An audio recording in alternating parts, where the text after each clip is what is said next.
Right, this is going to be a quick one today, but I wanted to make a video on why you're confused and why you're procrastinating. And a lot of the time, this bleeds into a lot of different areas in life.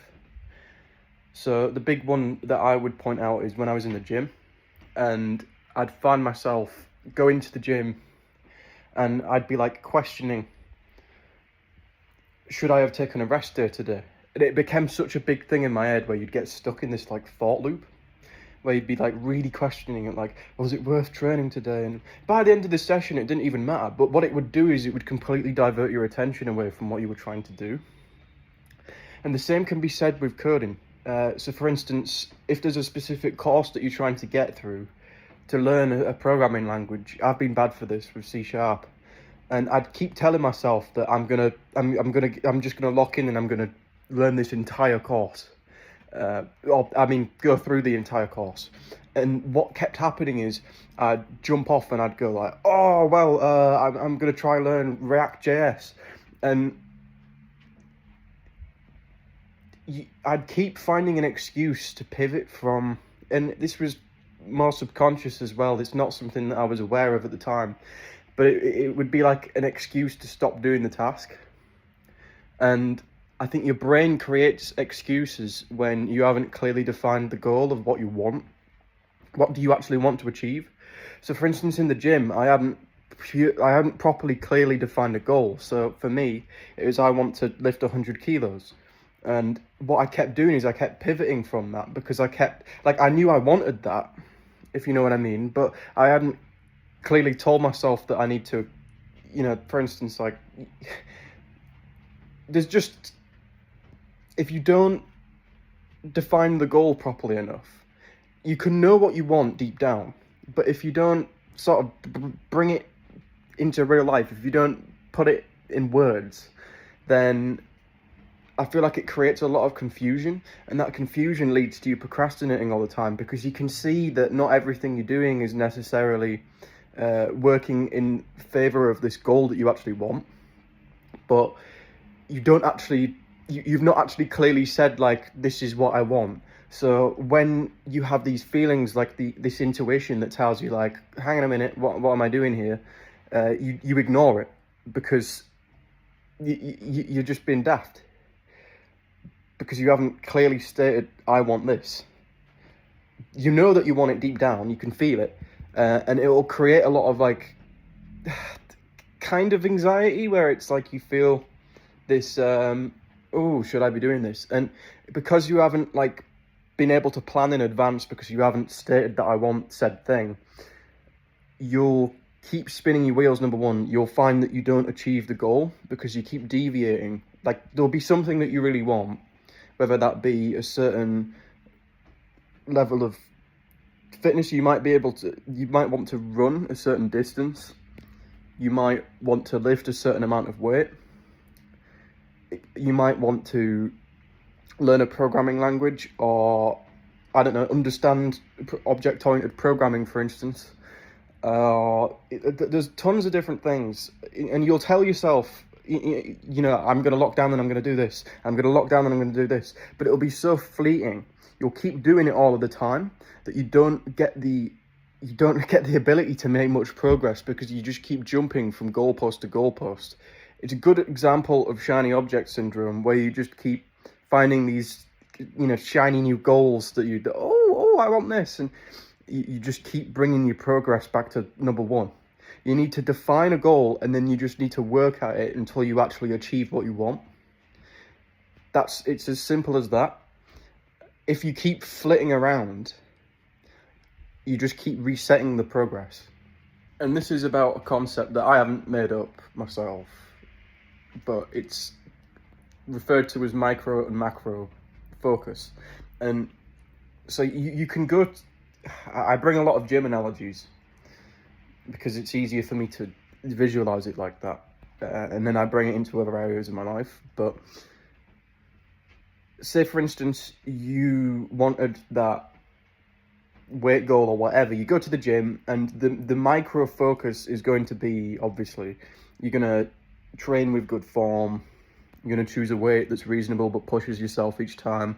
You're going to keep trying to add a bit more to the bar when you can.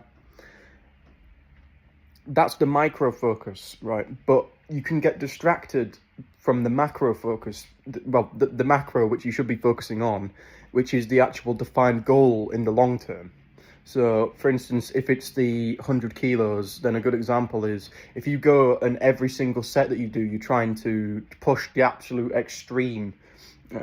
You're just completely ego lifting. Like say for instance with me, it's the equivalent of if I wanted that 100 kilo and I've just got up to 90 kilo and I just push 90 kilo every set and I'm barely even making it and I just fatigue myself. I'm not thinking of the goal in the long run. It's more of a fear-based anxiety response because I don't really know what I'm doing. I haven't set the goal properly, if you know what I mean. I'm just reacting. So there's no intention behind the action. The same could be said with learning bits of code because you want to become a web designer, and you want clients and you want to be valuable, but you want to make money, yes, but you're doing this from a place of desperation and anxiety, and the same thing happens as the person putting a ridiculous amount of weight on the bar.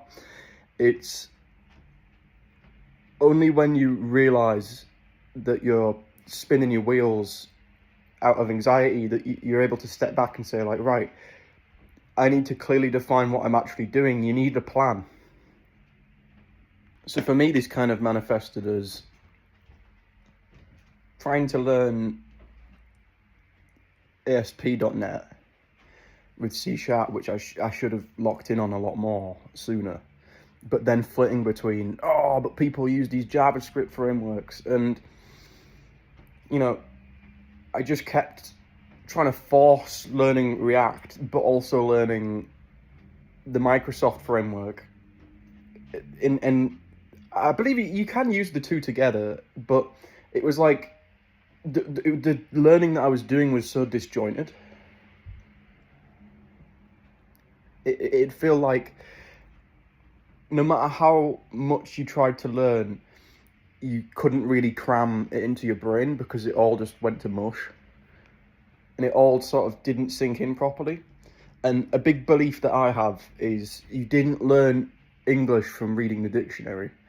And the reason I say that is because you're not going to learn something like programming, for example, by sitting there and watching a tutorial. It just doesn't go in the right way. You need to have, my personal belief is you need to have a project that you're working on that you care about as well. So find things obviously that are going to help push you forward, because people will give advice on what sorts of projects will help you, particularly with certain learning curves. But what you also need to think about is, do I actually care about what I'm working on right now?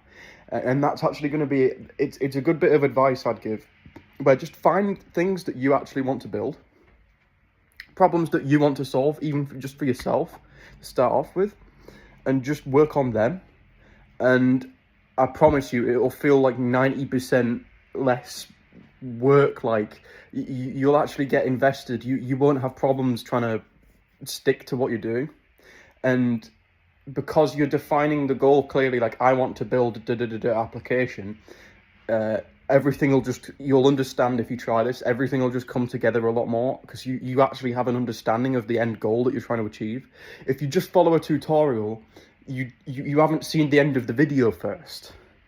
So you don't see what you're trying to create, you're just following along, which is good sometimes. Say, for instance, you're trying to learn the syntax of something, yes, but I'm trying to think of a good way to put it, but without understanding the end goal that you're trying to achieve, everything becomes a lot more confusing, and it makes it a lot harder to focus because your attention is just being diverted in a million different ways, trying to retain so much information at once because it hasn't got the overlying macro structure around it, if that makes any sense.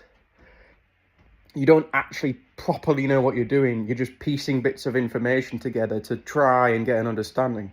and it's not optimal. It will just keep you spinning your wheels in the same way, because once you realize that that's not working, then you'll try look for something else, and it'll keep you in this loop of constantly looking for something else and looking, oh, maybe I should learn this, and maybe I should do this, and it just doesn't work. You've got to lock in on one thing, and you've got to stick with it until you get to the end. And that's when you'll actually realize that, like later on down the line, it's a slow process. There's nothing you can rush like that. You just have to stick in, lock in. And like, for instance, with me, with my I have a course on C#, and obviously I can program with it, but there are bits of it that I haven't covered yet that really I could have done ages ago, but because I kept fitting around, I haven't got to it yet, and it's daft, and I need to stop being stupid myself, and I just need to lock in on it. And you could do the same. Adios.